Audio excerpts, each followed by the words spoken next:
Communication is an integral part of our daily lives. The business sector, the world of academia, friendships, sports, school, the list is infinite. Not only is communication a vital skill to possess, but it is equally a skill that warrants continuous fine tuning throughout our journeys as professionals and as individuals. Heck, the most revered people in past generations and in current generations are the epitome of such a notion.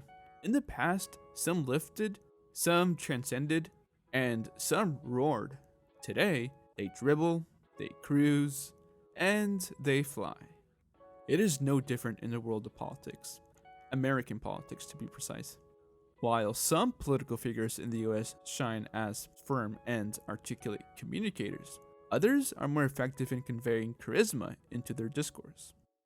Then, there are an exceptional few who adapt their system to both the former and the latter and become absolute masters of their craft.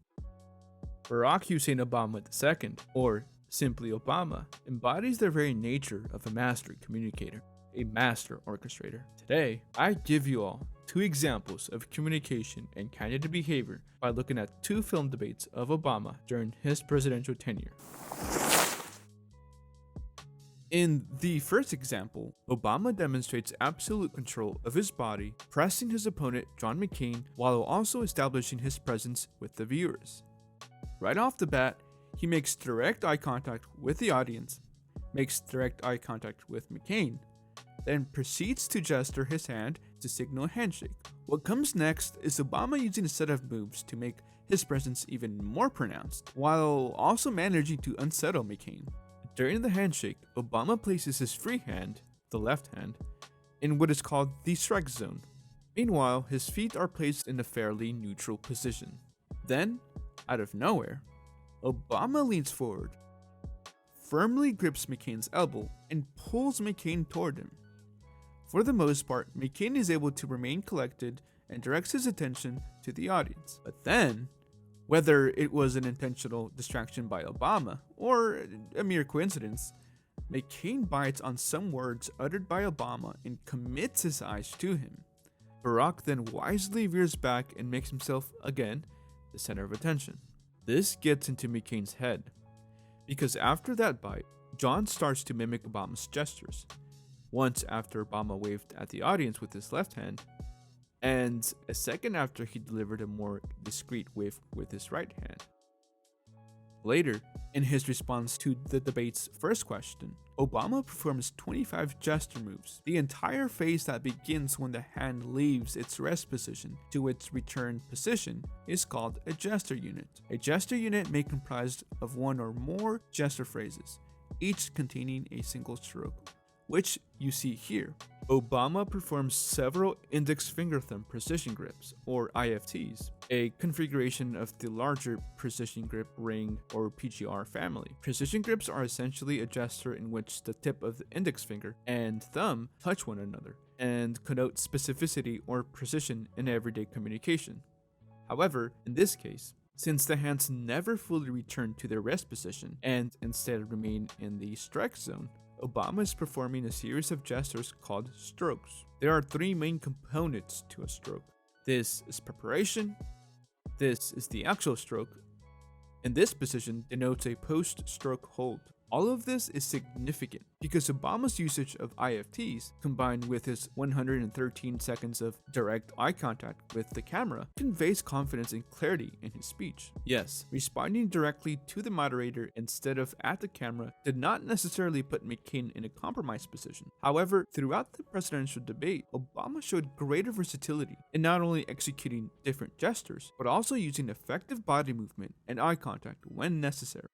During the 2012 election cycle, Mitt Romney proved to be quite the matchup for Obama. In fact, Romney appeared to have done his homework and created a game plan around the Obama and McCain debates. Mano a mano, he stood firm during the debate's customary greeting and handshake, mirrored Obama's every move, and even threw in his own little razzle-dazzle for good measure. Romney took notes, and it showed. A Pew Research Center poll following the first debate revealed Romney had essentially pulled even with Obama after a great first night performance.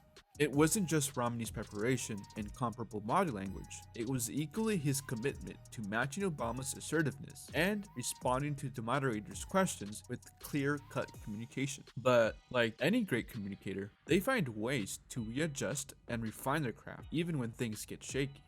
So, how did Obama readjust? PSI and space.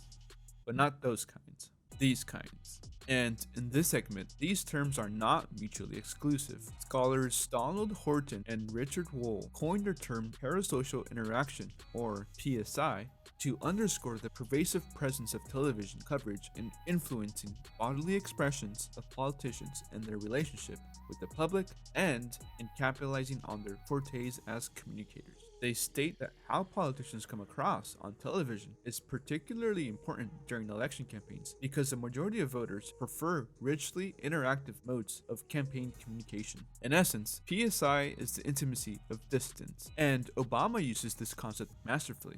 Here, Romney and Obama take turns answering a question from Jeremy, a college student at the time. In short, Jeremy posed a question about the scarce job market and his uncertainty after college. Unlike Romney, Obama takes advantage of the town hall's unique spatial terrain by covering the spaces near the audience, effectively making his responses that more intimate and that more amplified. He follows up this clever usage of space by iterating phrases like "your future is bright" and that the student's decision to attend college is a direct contribution to America. At the same time, Obama outlines steps to rebuild America and routinely links responses to Jeremy's question to his desire to invest in the future of all Americans. Obama masterfully controls space, builds an intimate interaction with Jeremy, and reciprocates his charisma with those watching back home, the textbook definition of PSI. And the end results were undeniable. Obama had regained his footing in the second and third debate. Yes, American politics is much more nuanced than political debates. No single political party or candidate can fully reflect the thoughts and/or ideals of a voter. Further, social scientists emphasize that it is not entirely clear how televised debates and body language shape voter behavior.